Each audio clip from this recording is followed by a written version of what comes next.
When German soldiers first faced the American M2 50 cal, they didn't understand what hit them. Within seconds, their cover was useless, and their confidence shattered. This wasn't just another machine gun. It was something far worse. The story of the American M2 50 caliber Browning machine gun is not merely about metal, mechanics, or firepower. It's about how a single weapon could shape the psychology of war. To the Germans of World War II, this heavy machine gun symbolized relentless, almost mechanical American determination, a thunderous rhythm that echoed across battlefields from North Africa to Normandy. By the time the Second World War erupted in 1939, machine guns had already transformed warfare. The First World War had proven that whoever controlled sustained automatic fire often controlled the ground. Yet, few weapons bridge the gap between infantry firepower and vehicle-mounted destruction as seamlessly as the Browning M2 50 cal, affectionately called Deuce by American soldiers. The M2's roots reached back to the closing days of World War I. John M. Browning, already celebrated for his small arms genius, envisioned a larger caliber machine gun capable of countering armored aircraft and light vehicles. The result was a weapon that fired half-inch diameter bullets, each round almost the size of a man's thumb, at roughly 800 rounds per minute. When the United States entered World War II after 1941, the M2 had matured into a refined, dependable powerhouse. It could be mounted on trucks, tanks, aircraft, and even tripods on the ground. Its range exceeded 2,000 yards, and its armor-piercing ammunition could penetrate lightly armored cars or aircraft fuselages with ease. To understand why German troops hated it, one must first picture the typical German soldier's experience on the Western Front. Facing the M2 was unlike confronting the familiar .30 caliber Browning, or even the fearsome British Vickers. The M2's roar was deeper, more mechanical, more final. It didn't chatter, it hammered. The Germans, of course, had their own legends of firepower, most notably the MG-42. Nicknamed Hitler's buzzsaw, the MG-42 fired faster than any Allied weapon at nearly 1,200 rounds per minute. Its terrifying scream became synonymous with German defensive positions. Yet, even those manning MG-42s soon realized that the American 50 cal operated in a completely different league. While the MG-42 was designed for infantry suppression, the M2 combined anti-personnel, anti-vehicle, and even anti-aircraft capabilities in one system. In German after-action reports, officers complained that American convoys could create walls of fire capable of halting infantry advances and shredding reconnaissance vehicles. In 1943, during the North African Campaign, German Afrika Korps units first encountered concentrated M2 fire from American half-tracks. Veterans later recalled that the 50 cal rounds punched through the thin plating of SDKFZ recon vehicles as if they were made of tin. One German mechanic reportedly said, "When that gun speaks, there's nowhere to hide." What made the M2 so unnerving wasn't only its raw power, it was its persistence. American units carried it everywhere. On the ground, it guarded perimeters. On tanks, it defended against low-flying aircraft. On jeeps, it served as a mobile deterrent. To the Germans, it seemed as though every American force, no matter how small, had a 50 cal waiting for them. This omnipresence shaped German tactics. Infantry commanders began warning troops not to cluster vehicles or take cover behind wooden structures. The M2's rounds could pierce wood, thin steel, and even some stone walls. The old rule, take cover and wait out the barrage, no longer applied. Let's rewind to the setting. Europe, 1944. The Allies had landed in Normandy. The German army was fighting on multiple fronts, stretched thin and short on fuel. On the Western Front, the Americans were pushing eastward with mechanized columns, each bristling with M2s mounted on turrets and cupolas. In the French countryside, hedgerows offered concealment but little true protection. German patrols soon learned that an M2's bullets could slice through brush and trees, turning nature's cover into deadly shrapnel. The Americans could fire through concealment without even seeing their targets directly, a nightmare scenario for anyone relying on camouflage. For the Wehrmacht, the M2 represented more than a weapon. It represented industrial might. Every encounter reminded German troops that American factories could produce endless firepower. One captured German officer commented during interrogation, "We feared the 50 because it never stopped. It was not a man behind the gun. It was a machine behind a machine." Technically, the M2's ammunition, the 50 BMG Browning machine gun round, had staggering ballistics. Fired at nearly 900 meters per second, it carried enough energy to disable aircraft engines or pierce concrete at short range. In the air war, American bombers mounted multiple M2s and turrets, creating what Luftwaffe pilots called flying porcupines.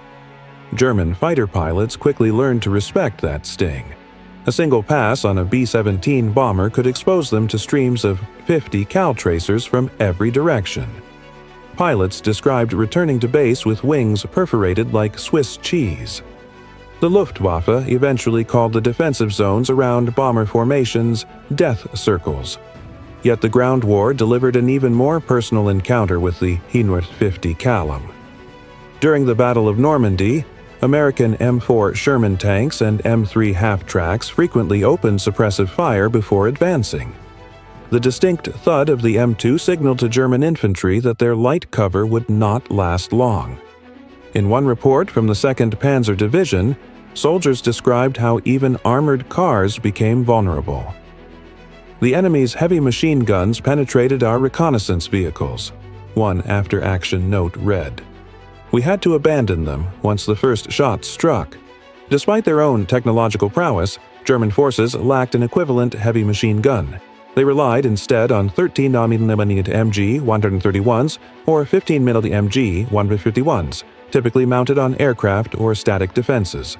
None matched the M2's versatility in field use. By mid-1944, the psychological weight of the M2 began influencing morale. In propaganda leaflets found on captured troops, Allied intelligence officers noticed mentions of the American Thunder Gun. The nickname reflected both awe and resentment, a weapon too loud to ignore, too lethal to dismiss. But why exactly hate it? Because the M2 robbed German infantry of the few certainties they had left. Normally, a soldier could rely on cover, trenches, walls, armored doors. The M2 blurred those boundaries. It punished mistakes that other weapons forgave. During engagements near the Siegfried Line, American units used M2s to cut communication lines, destroy observation posts, and disable bunkers' firing ports. Even when it didn't kill, it disrupted, blasting away vision slits, damaging optics, and forcing defenders to duck at the wrong moment. An Allied intelligence officer later wrote, "The 50 cal is as much a psychological weapon as it is a ballistic one. Its report alone can scatter an ambush before a shot is aimed." The logistical context also mattered. The United States could produce and transport vast quantities of ammunition. German soldiers, already rationing bullets, faced opponents who seemed to have limitless belts of .50 BMG ammo. Hearing those guns hammering hour after hour eroded their confidence. In tactical debriefs, American soldiers often spoke casually about their Ma Deuce, as if she were a trusted companion. This affection contrasted sharply with the German view, cold respect laced with frustration. One German veteran later admitted, "It was not hate like hate for a man. It was hate for something unstoppable." Before we move deeper into the story, consider the strategic framework of 1944 to 45. The Americans were pushing toward the Rhine. The Germans were digging in for desperate counterattacks. Every hill, every crossroads became a micro-battlefield. In each of those fights, the M2 appeared, on a jeep, on a tank, on a rooftop.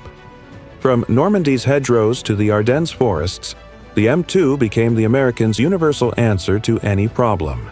Need to stop a truck? Use the 50. Clear a nest in a farmhouse? The 50. Deter aircraft? Again, the 50. For the Germans, that predictability was terrifying. The gun was everywhere and always worked. In contrast, many German machine guns required careful maintenance and were prone to overheating. The M2's water-cooled origins and later air-cooled improvements made it rugged and forgiving under harsh conditions. Mud, snow, or sand, Deuce kept firing. During the Battle of the Bulge in December 1944, American troops trapped in icy forests used M2s mounted on tanks and half-tracks to repel waves of infantry. Veterans recalled hearing German shouts turn frantic whenever the 50s opened up. The psychological echo of those heavy rounds cracking through the frozen air left a lasting memory on both sides. A paratrooper from the 101st Airborne later said, "The 50 wasn't just loud, it had weight. You could feel the air shake." Even from behind friendly lines, the distinct concussion of an M2 burst reminded soldiers they weren't alone. Meanwhile, German engineers studied captured M2s to understand why they were so reliable. Reports from the Wehrmacht's testing units noted the simplicity of its design: fewer moving parts, durable barrels, easy field stripping. They admired it technically, even as they despised facing it. In 1945, as the war turned decisively against Germany, remnants of the Wehrmacht began improvising defenses specifically to counter M2 positions: thicker steel plates on vehicles, reinforced sandbag walls, but these solutions often came too late. The M2 had already become a staple of Allied supremacy. For the American GIs, the M2 offered reassurance in a chaotic environment. When morale dipped, the familiar sound of Deuce restored confidence. Many described it as our guardian angel. That emotional connection only deepened the contrast with the German perspective of dread. By the end of the war, estimates suggested that more than 2 million M2s had been produced or mounted across Allied forces.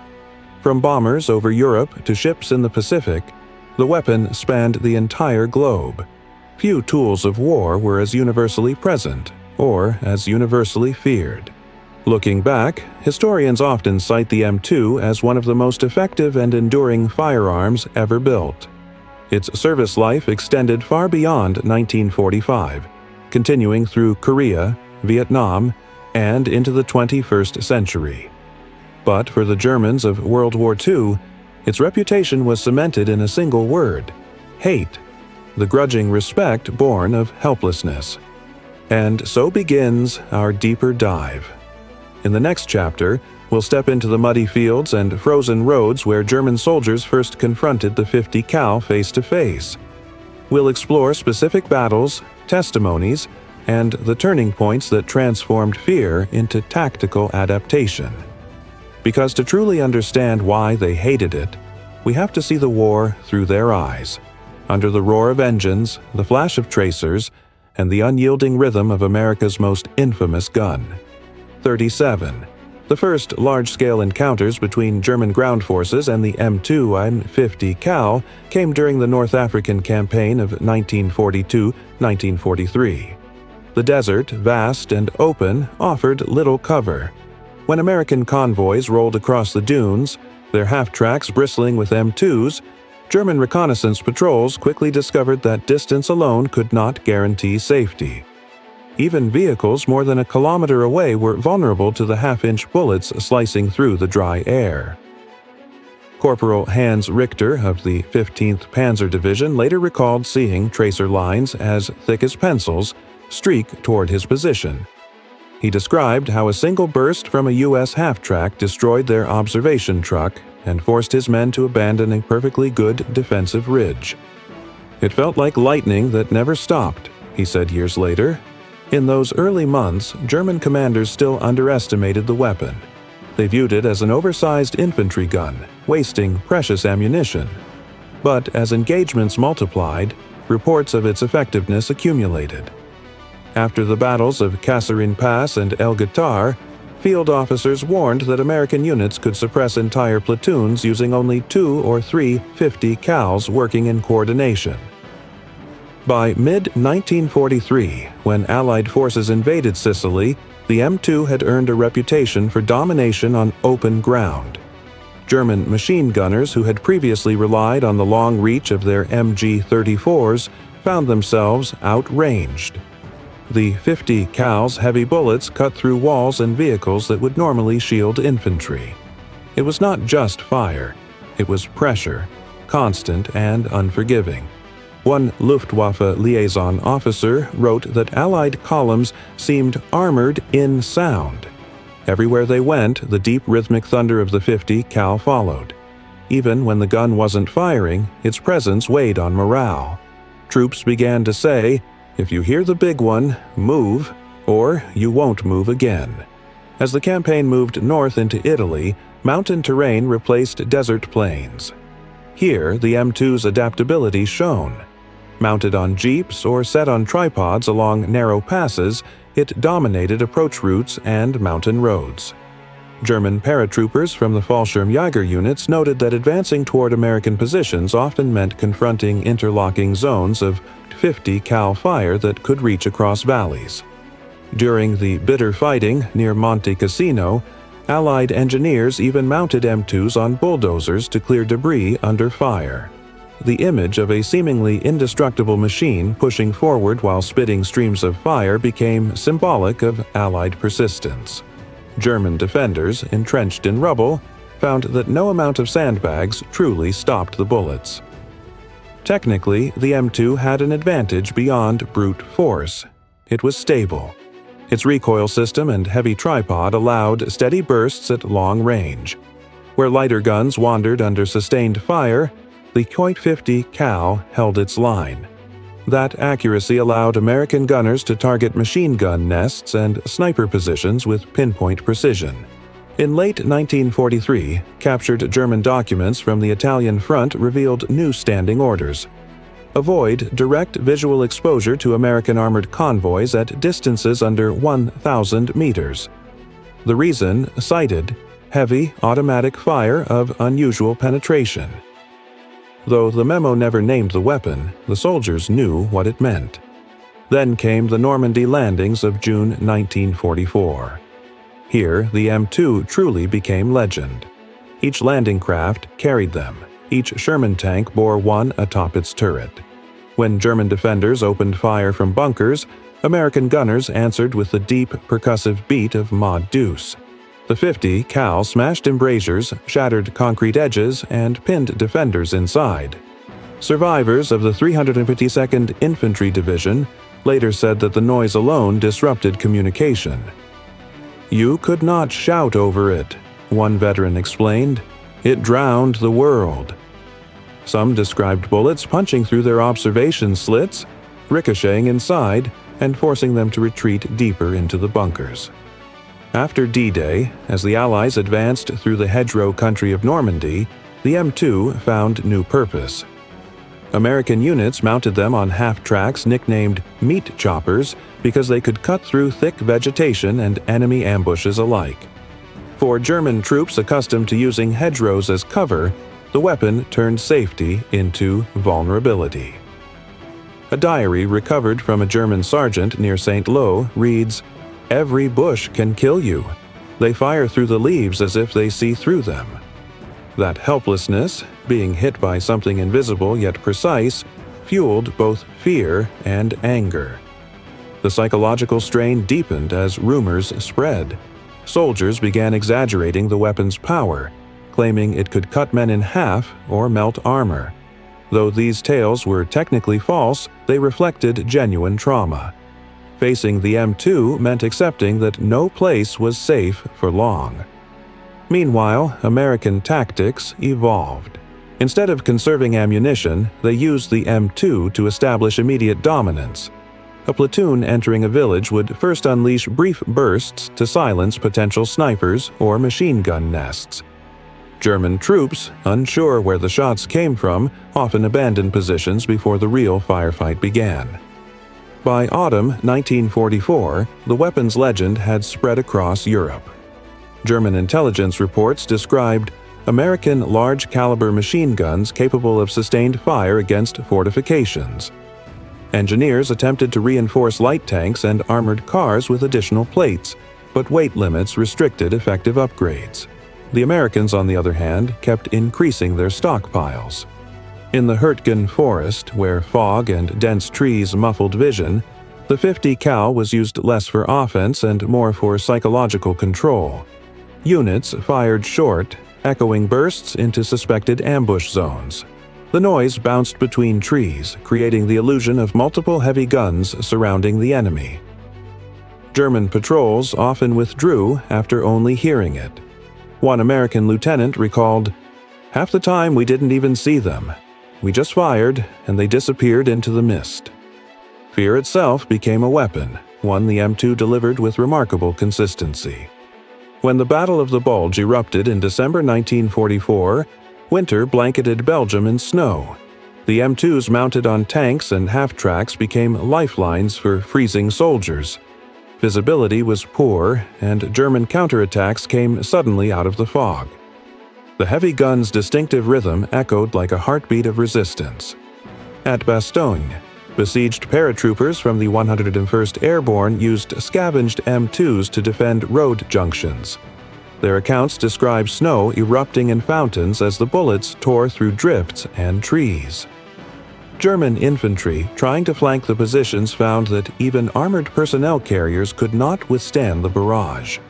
Sergeant Klaus Eberhardt of the 26th Volksgrenadier Division later testified that his squad's half-track was opened like a tin can when hit by .50 cal rounds. They abandoned it and crawled through the snow under continuous fire. The shock of realizing that light armor offered no safety deeply unsettled many units. American soldiers, by contrast, trusted their weapon almost superstitiously. They joked that as long as the M2 worked, they could hold the line. When supply trucks were delayed, ammo for the .50 cal was often prioritized over food. To them, Deuce was survival embodied. As Allied forces crossed into Germany in early 1945, the M2's presence became overwhelming. Every convoy, every tank column, every bridge defense included at least one. Its deep voice reverberated across the ruined cities. Civilians mistook it for artillery. Soldiers knew better. In urban combat, Aachen, Cologne, and later the Ruhr, the .50 cal was used to breach doors, clear upper floors, and neutralize sniper nests. Because it could punch through stone facades, American troops often used short bursts instead of grenades to avoid collateral explosions. The effect was terrifyingly precise. A Wehrmacht sniper captured near Cologne admitted, "You never knew if you were hidden enough. The bullets came through the wall like ghosts." Such testimonies underscored that the gun's power transcended simple ballistics. It attacked confidence itself. During the crossing of the Rhine River, engineers mounted M2s on pontoon boats and temporary bridges to repel air and ground attacks. German artillery could disrupt these crossings, but the .50s protected them from strafing aircraft and small boat raids. Every successful bridge built under fire reinforced the weapon's mythic status. Not all Germans despised the M2 purely out of fear. Some admired its engineering. Captured samples were dissected by technical officers who praised its robustness and simplicity. A few even suggested developing a German equivalent after the war.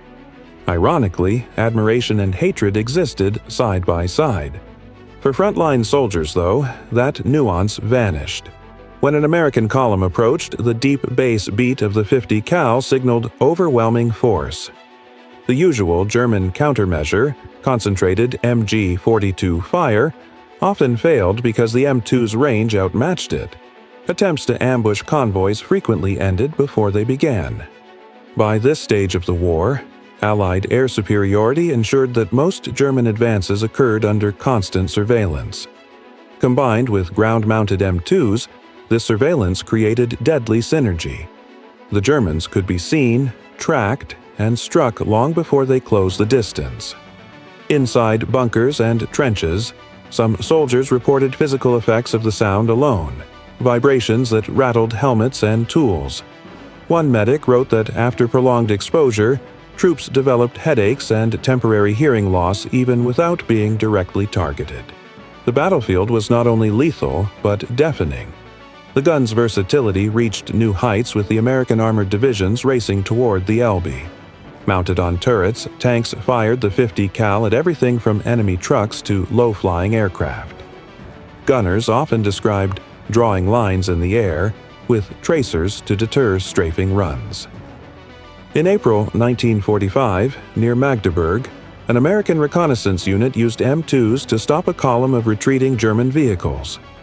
The rounds disabled engines, ignited fuel tanks, and blocked the road entirely. Within minutes, what began as a routine scouting mission became a rout. Surviving German officers later called it the Iron Curtain of Bullets. For the Germans, the psychological toll was cumulative. Every engagement reaffirmed the same lesson. American firepower seemed limitless. Each defeat fed resentment, not only toward the weapon, but toward the industrial machine that produced it so effortlessly. A letter from a young infantryman to his family, never delivered, captured that sentiment. They have guns that never rest. We fight men, they fight with machines. That distinction between human endurance and mechanical persistence lay at the heart of their hatred. By the time Berlin was encircled, few soldiers needed to be told what a .50 cal could do. The mere glint of its barrel was enough to trigger caution. The gun had transcended its physical role to become a symbol of overwhelming, inescapable might. Historians today often debate whether the M2 truly changed outcomes of specific battles. Yet even those skeptical of its tactical weight concede its psychological dominance. The Germans' fear was not irrational. It was earned through thousands of encounters where cover, armor, or courage simply weren't enough. Technically, the weapon was a masterpiece of balance.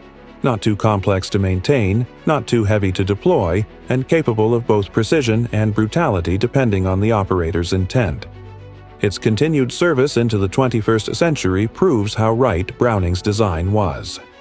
But in the closing months of the war, none of that design philosophy mattered to the men under its fire.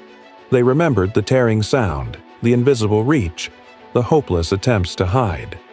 Their hatred was born from exhaustion, the fatigue of fighting an enemy who seemed invulnerable. When peace finally returned, many German veterans spoke reluctantly about the M2. Some refused to mention it at all. Others called it the American hammer. For them, it represented a chapter of war where bravery met the limits of technology. In truth, the hatred they felt was also respect, the reluctant acknowledgement that this gun, simple yet unstoppable, embodied the industrial heart of their adversary. It was proof that wars are not only won by tactics or courage but by reliable machines that never quit. And so, as Allied victory drew near, the M2's story merged with the story of the war itself, a testament to innovation, mass production, and the psychology of power. While the Germans dreaded its roar, the Americans came to love it, trusting its voice as the sound of survival. Closes with that duality: hate and trust, fear and pride. On one side of the battlefield, men crouched, praying for silence. On the other, soldiers grinned at the steady rhythm of a gun that had never failed them. Because in the chaos of the Second World War, amid mud, smoke, and exhaustion, the M2 .50 cal was more than a weapon. It was a statement, the sound of a nation that would not stop moving forward. By the beginning of 1945, the war in Europe was reaching its breaking point. The German army, battered and retreating, was still capable of sudden, fierce counterattacks. Yet beneath every burst of resistance lay a growing sense of inevitability, a recognition that the Allies' firepower, logistics, and sheer persistence could not be matched. And among the many weapons symbolizing that unstoppable tide stood the M2 .50 cal, its voice echoing like judgment across the frozen fields of Europe. For months, the weapon had haunted the Germans in scattered engagements, but in early 1945, one moment crystallized their fear into realization. the crossing of the Rhine River. Here, American forces displayed the M2 not just as a battlefield tool, but as an instrument of complete dominance, coordinated, omnipresent, and relentless. At Remagen, when U.S. troops unexpectedly captured the Ludendorff Bridge intact, the Germans launched desperate efforts to destroy it. Air raids, artillery barrages, and commandos all failed. The reason wasn't just luck. Around the bridgehead, dozens of M2s ringed the crossing, providing an impenetrable dome of fire. German aircraft attempting strafing runs were met with a wall of tracers. Pilots described the scene as flying through a storm of molten lines, each one capable of tearing an engine apart. One Luftwaffe survivor said, "You could not attack. You only survived if you escaped in seconds." Meanwhile, German infantry tried advancing under night cover. But the M2s, equipped with spotlights and tracer belts, illuminated the darkness like daylight. Every movement along the riverbank triggered bursts of gunfire that ripped into the reeds and trees. The bridge stood firm, and the myth of the 50 cal grew even larger. This was the turning point. For years, the Germans had trusted in superior engineering, tanks, optics, and precision manufacturing. Yet here was an American weapon that defied that logic. It was simple, brutal, and everywhere at once. No matter how advanced German tactics became, the M2 erased them with raw persistence. In war diaries captured after the Rhine crossing, German officers admitted their shock. "We misjudged their heavy machine guns," one wrote. "They are not support weapons but barriers. One cannot move when they speak." The phrasing, "when they speak," revealed something deeper. The Germans no longer saw the gun as mechanical, but almost alive. The psychological climax of this fear came not from the weapon's casualties, but from its omnipresence. Every German soldier who had faced it could recall its voice instantly. The low, thumping rhythm was unmistakable. It drilled itself into memory. Many later said they could still hear it years after the war ended. For American troops, the crossing of the Rhine felt like validation. The M2 had protected them across continents, from North Africa to Italy, France, and now into Germany's heartland.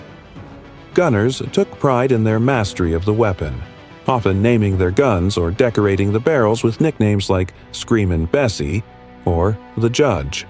In propaganda photographs, American soldiers were often pictured smiling beside their M2s. The symbolism was deliberate. The weapon represented technological reliability, democracy's mechanical heartbeat, pounding back against tyranny. For the Germans, the same image looked like the face of despair. As the Allies advanced further, German attempts to counter the M2 grew increasingly desperate. Some units experimented with heavier armor plating on half-tracks or tanks. Others tried suppressive fire using the MG-42, hoping to drown out the 50 cal's tempo. Yet none of it worked for long.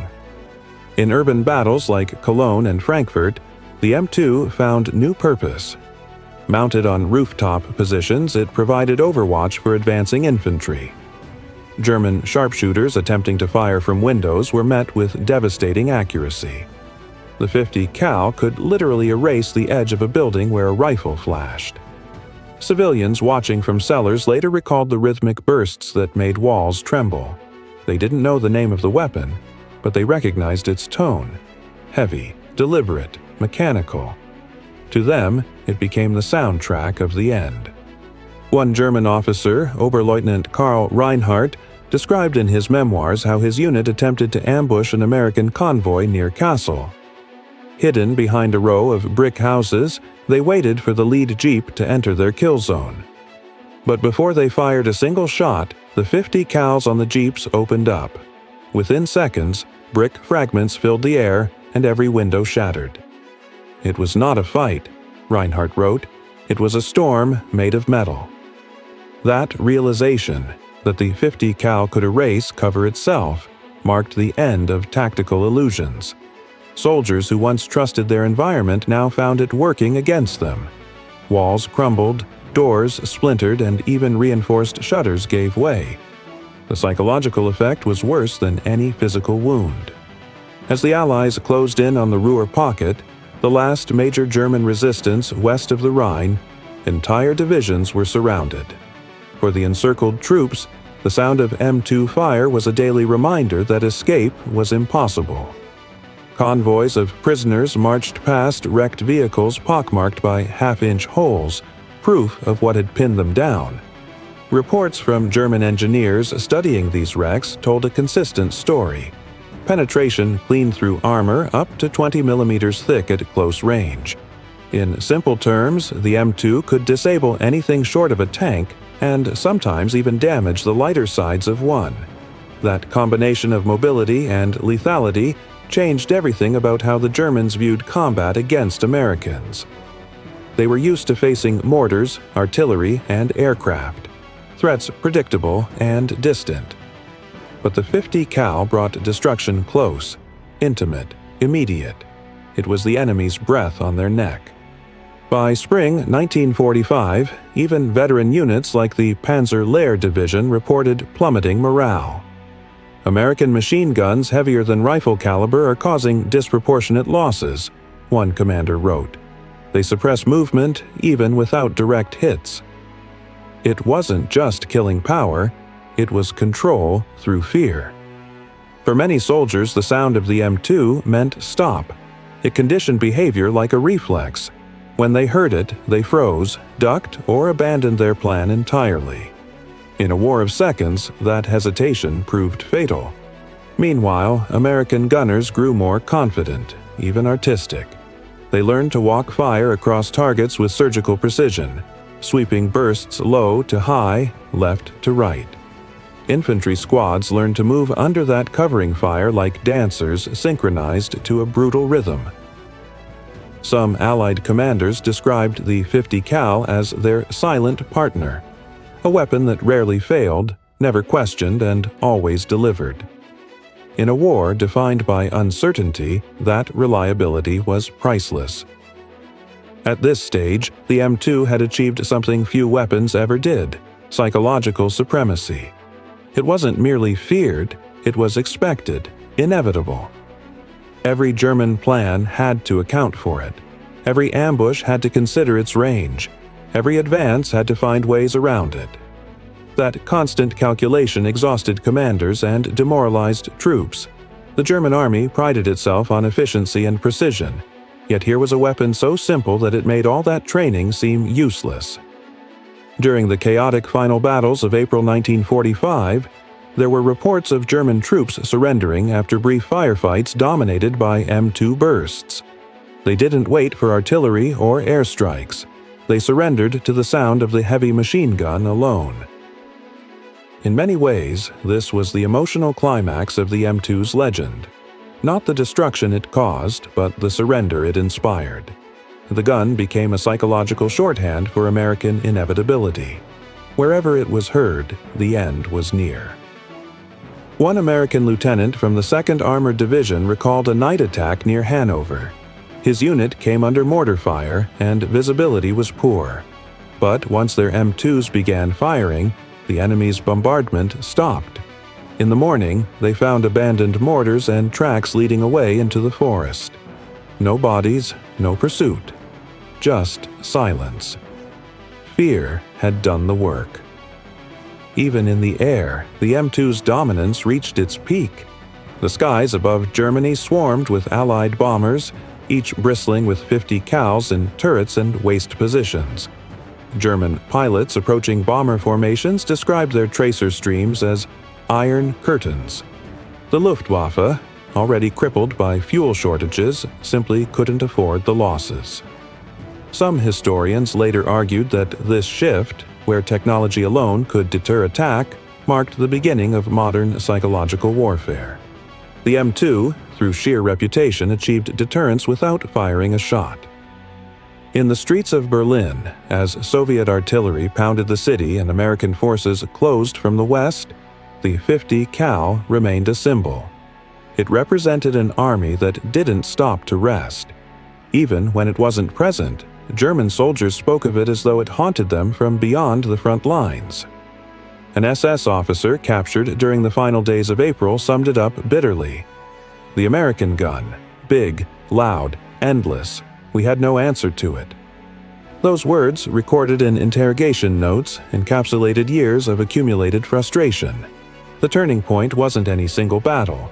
It was realization itself. The Germans had once believed they were unmatched in engineering, but the M2 shattered that illusion. The Americans had built something less elegant, but far more enduring. That realization changed the way they fought. The last months of the war saw fewer aggressive maneuvers, fewer counterattacks. Instead, units retreated, regrouped, or surrendered earlier. They no longer believed victory, or even survival, was possible under sustained 50 cal fire. The M2 had become more than a weapon. It was an ecosystem of dominance. It connected ground, air, and mechanized warfare into a single symphony of power. It was the sound of modern combined arms in its purest form. Even American commanders were astonished by its psychological reach.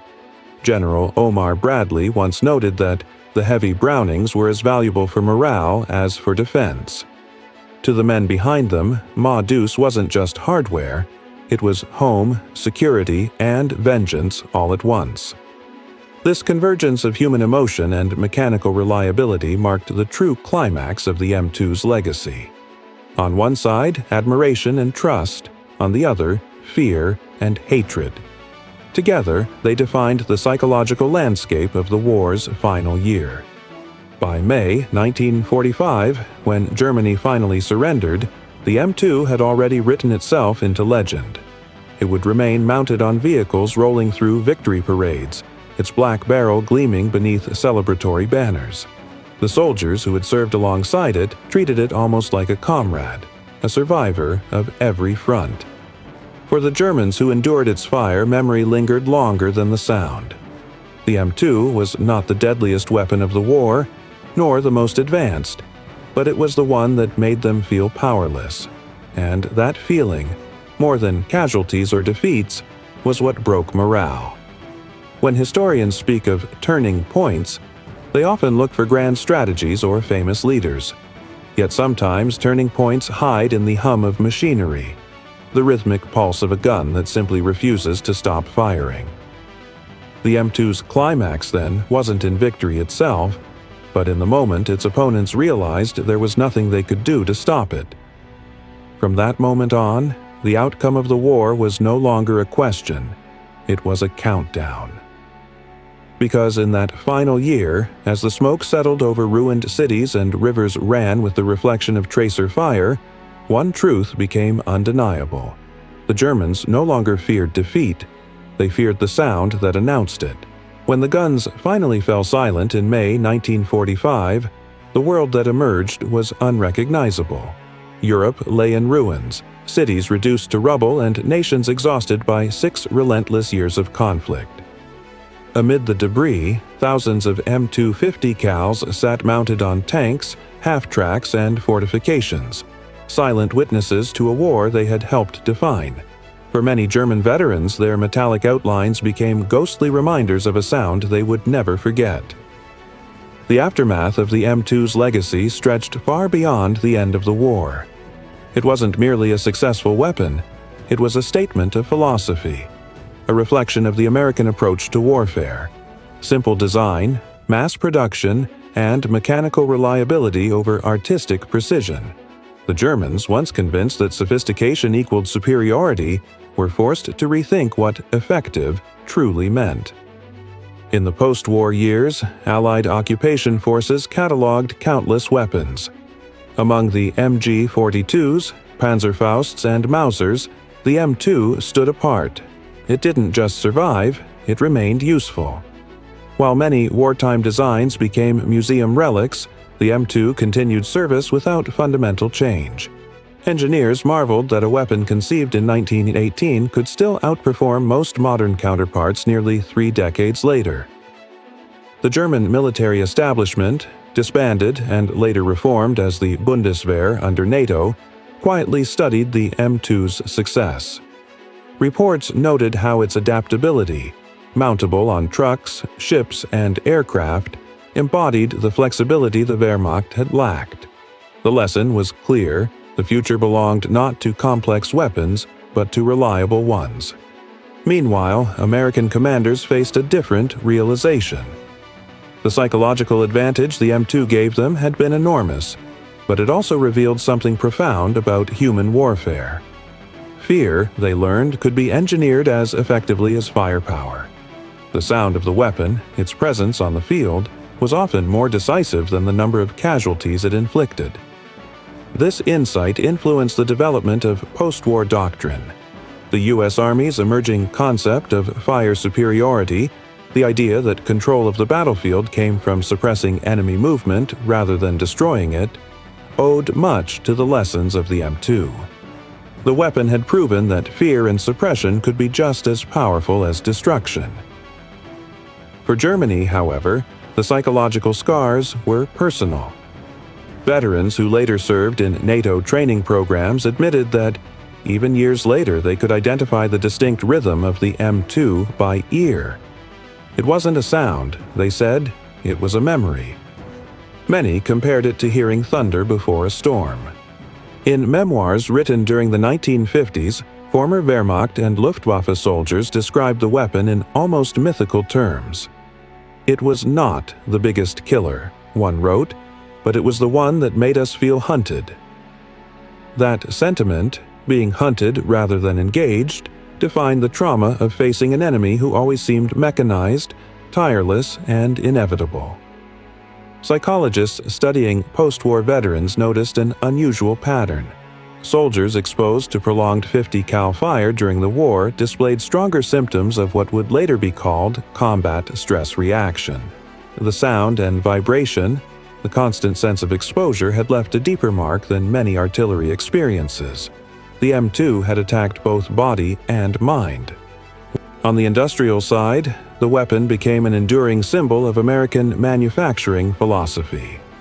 During the late 1940s, as the U.S. military restructured for a new global era, they kept the M2 largely unchanged.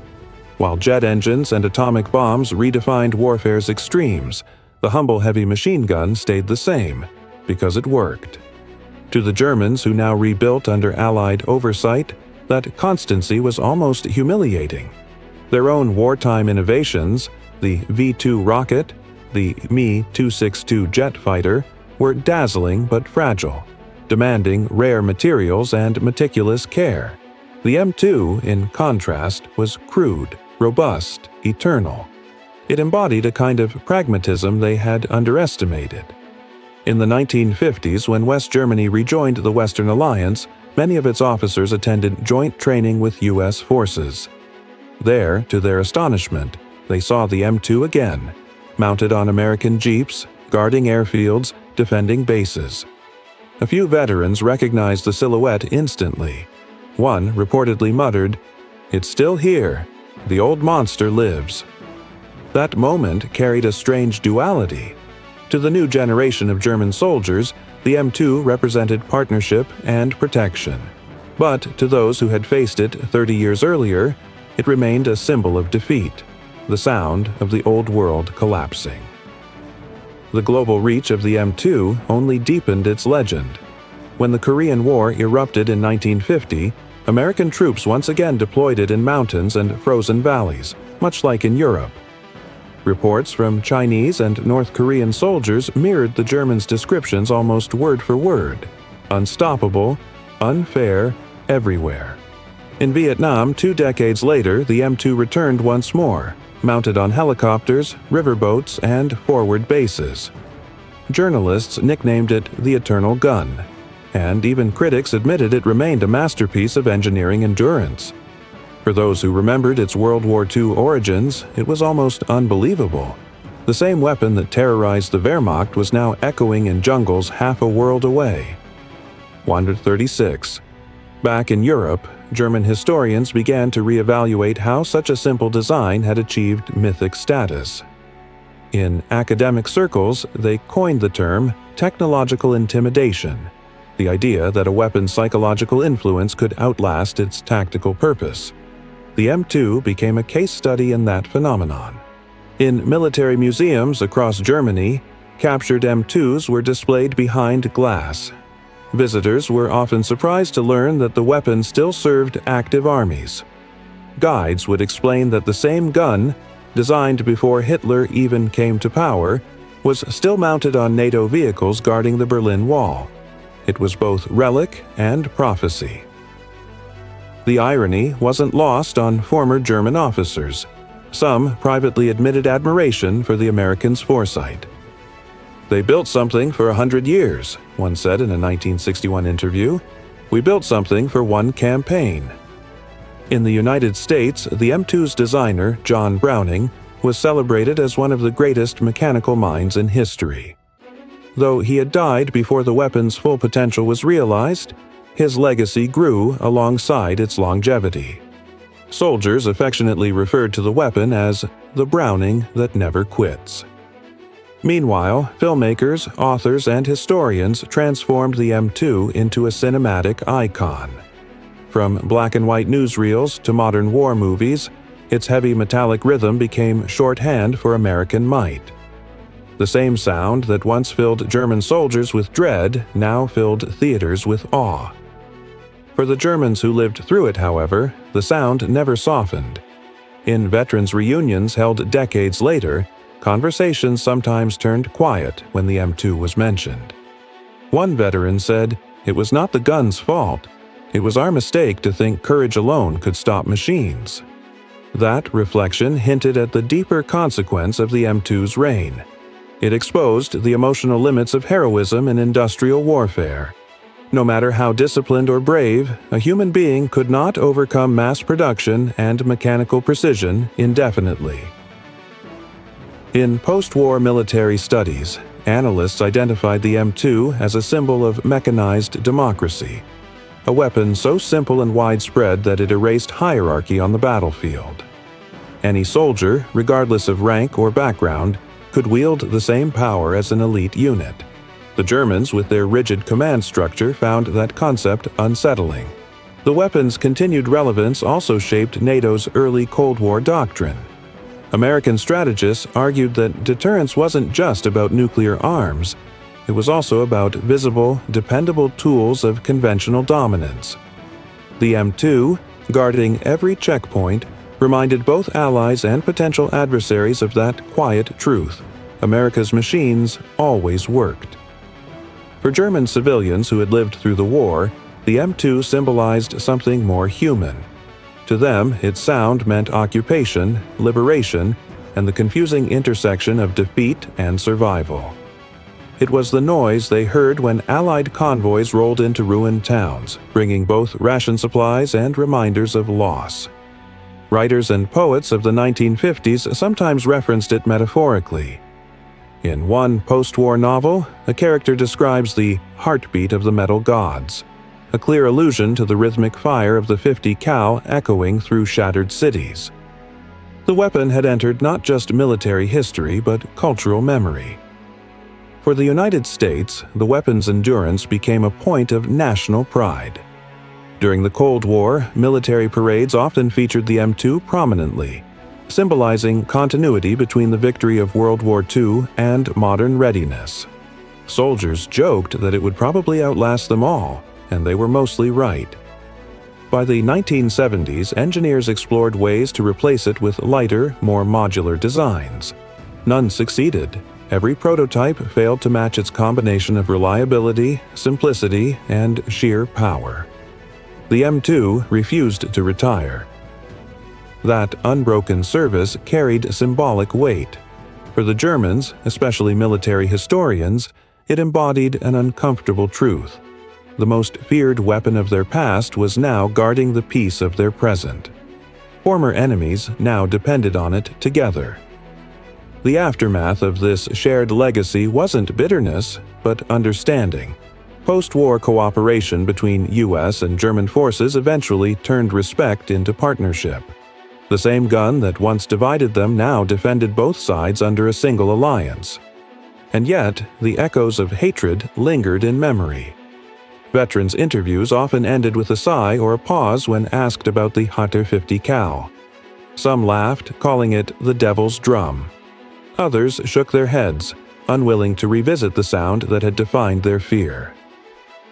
War had ended, but the emotional geography it carved remained.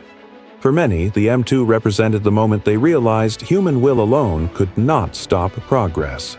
It forced them to confront a harsh truth, that courage and craftsmanship meant little without the capacity to endure. In this way, the M2's legacy became almost philosophical. It was more than a machine gun. It was an idea, the embodiment of persistence, of simplicity winning over sophistication, of endurance triumphing over arrogance. As decades passed, new conflicts arose, and the M2 appeared again, unchanged, unfazed, as if time itself respected it. Each war reintroduced it to a new generation of soldiers who quickly learned what the Germans had once felt: awe mixed with fear, respect born of necessity. Historians often remark that no weapon has been as universally recognized, yet so underappreciated. Its fame lies not in spectacle, but in consistency. And perhaps that's why it left such a deep psychological scar. It wasn't a monster of invention. It was a machine of inevitability. In post-war Germany, that inevitability became a metaphor for reconstruction. Cities rebuilt brick by brick, industries revived through relentless labor, and people learned, just as the M2 had taught, that endurance, not perfection, brings survival. By the late 20th century, surviving veterans on both sides occasionally met at commemorative events.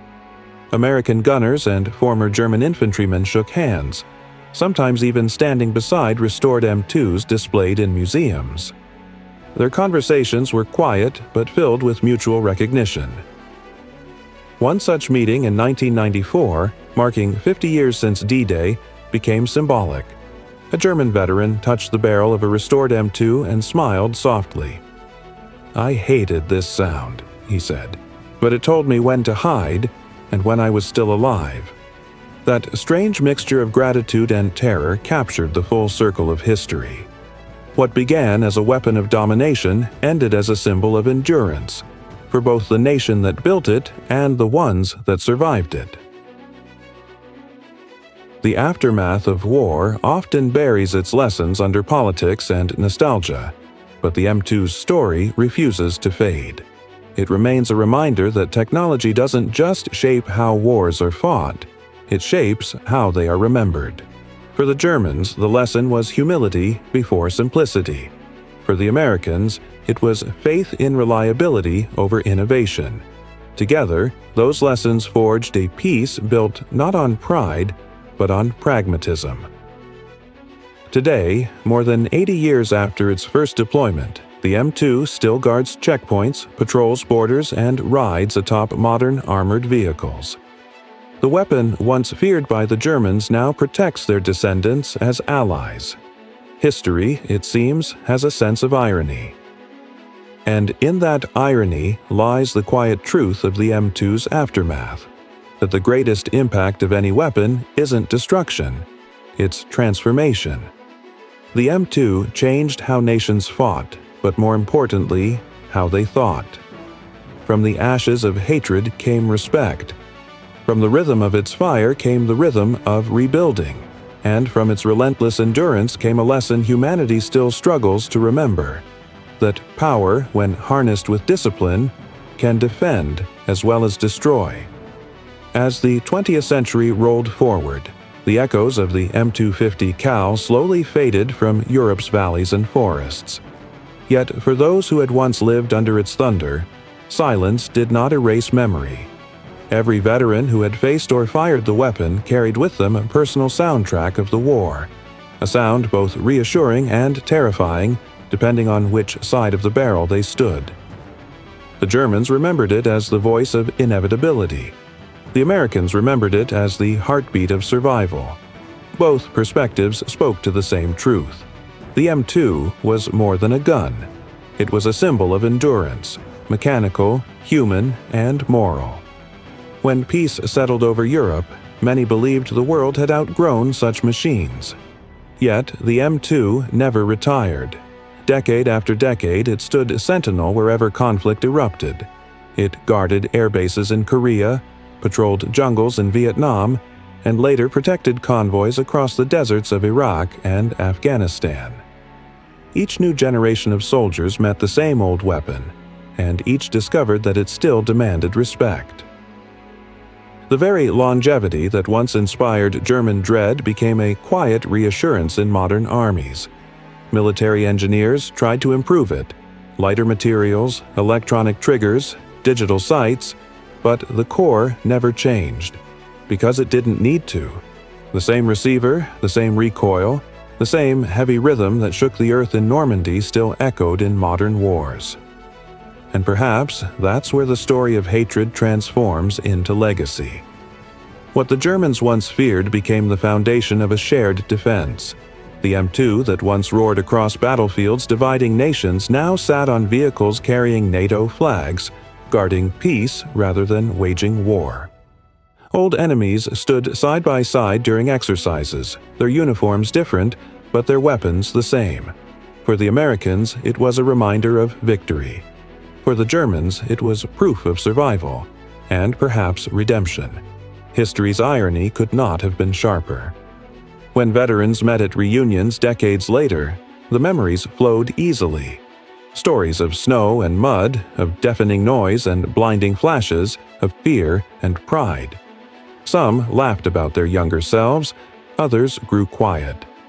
The M2 came up often, always with the same mix of awe and exhaustion.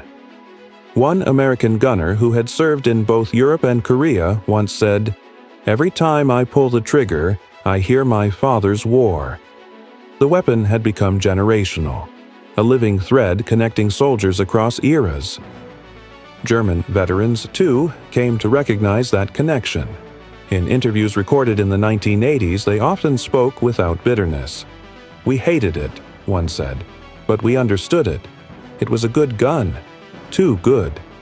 Such confessions bridged a gap that decades of diplomacy could never fully close.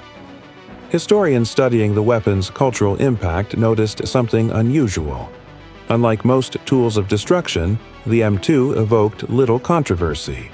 It wasn't remembered with horror like the atomic bomb, nor with the romanticism of the fighter plane.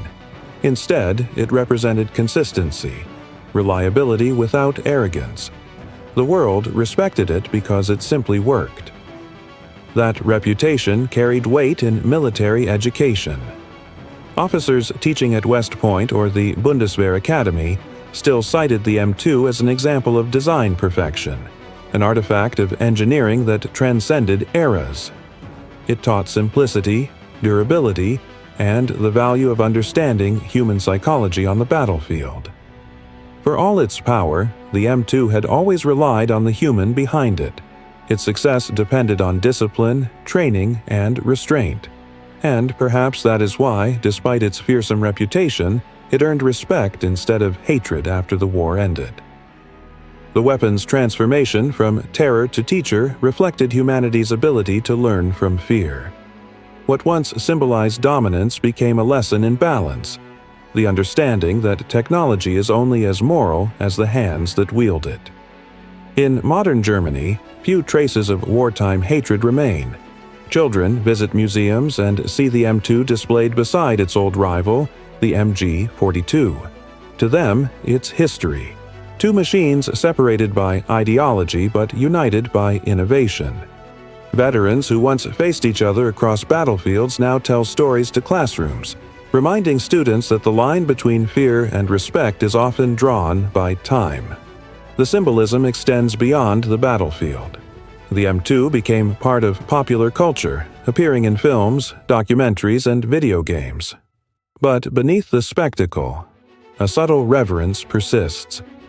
Viewers recognize its sound instantly, yet few know its full story, how it embodied both terror and trust, how it turned enemies into reluctant admirers.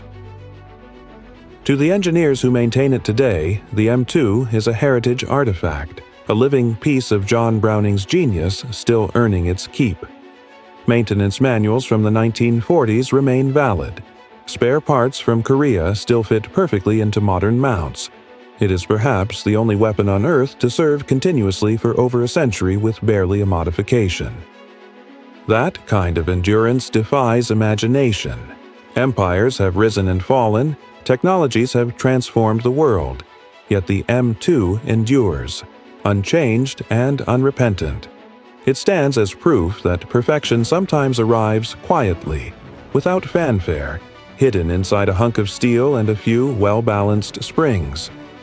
For the Germans of World War II, such perfection had been an enigma. How could something so unrefined be so effective? Their own weapons were elegant, their doctrines sophisticated. But the M2 reminded them that war rewards not beauty, but function. It was a painful but essential lesson. The end of the war did not erase that lesson, it spread it. Across Europe's rebuilding armies, engineers adopted the same philosophy. Build simply, build strong, build for the soldier who must carry it through mud, rain, and chaos. By the 1960s, this mindset influenced even civilian design. Industrial machinery, automobiles, and tools all reflected the Browning principle. Function first, beauty later. The echo of the M2's efficiency reached far beyond battlefields. And so, the story of the Germans' hatred became the story of humanity's respect.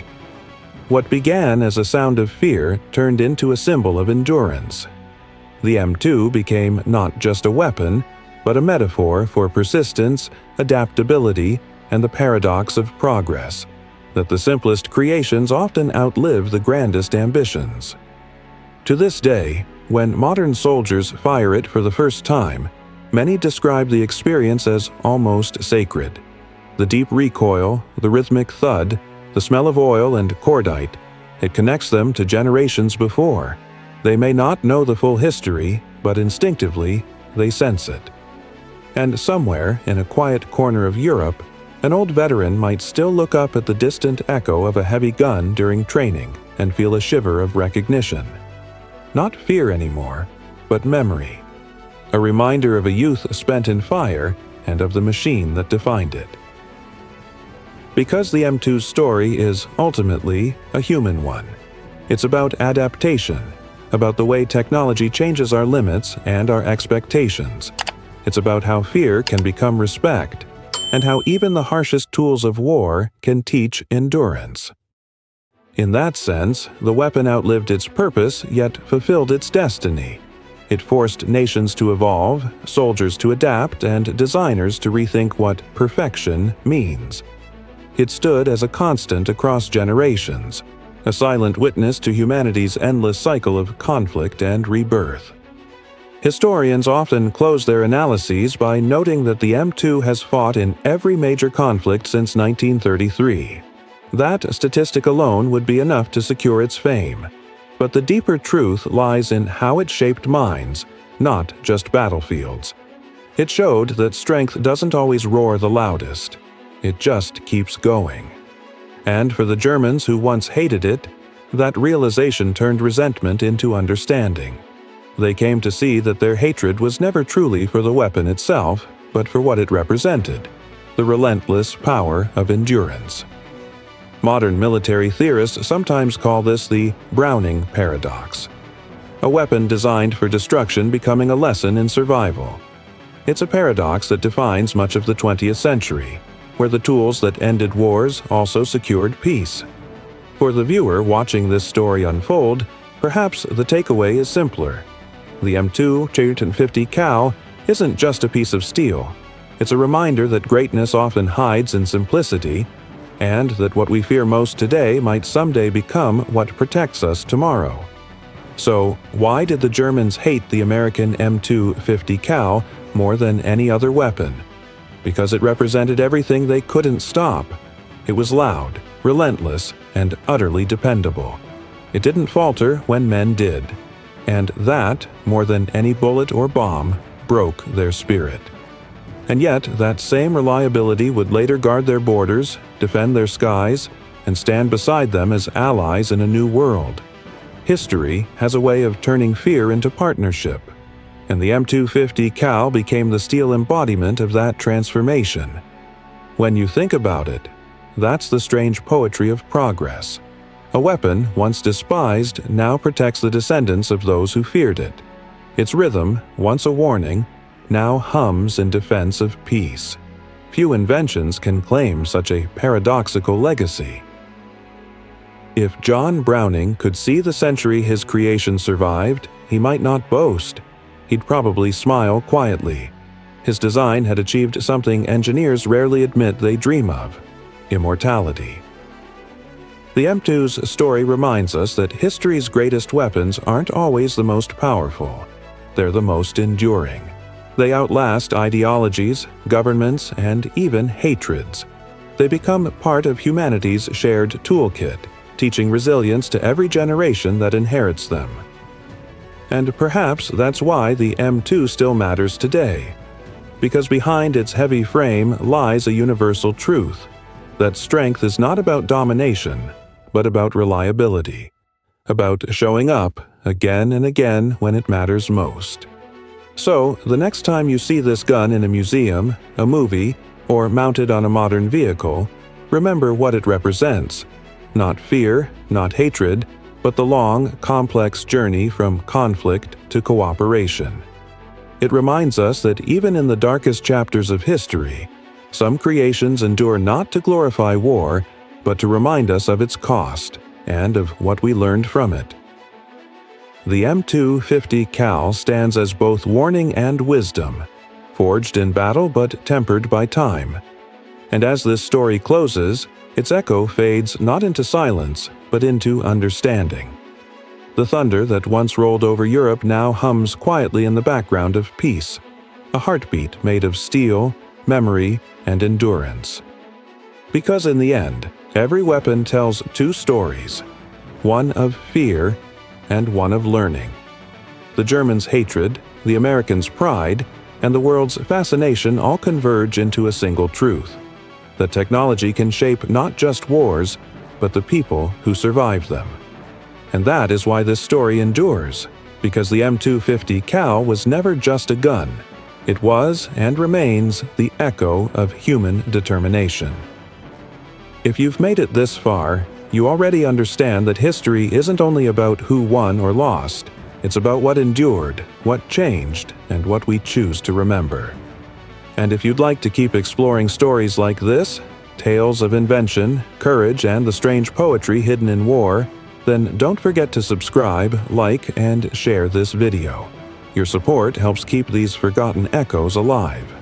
Because behind every great weapon, every great machine, there's a story waiting to be told, and here we'll keep telling them. This is the story of the weapon the Germans hated, the Americans trusted, and the world still remembers: the M250 Cal, the gun that never quit. And as the last shot fades into history, one truth remains clear: in war and in peace, endurance wins.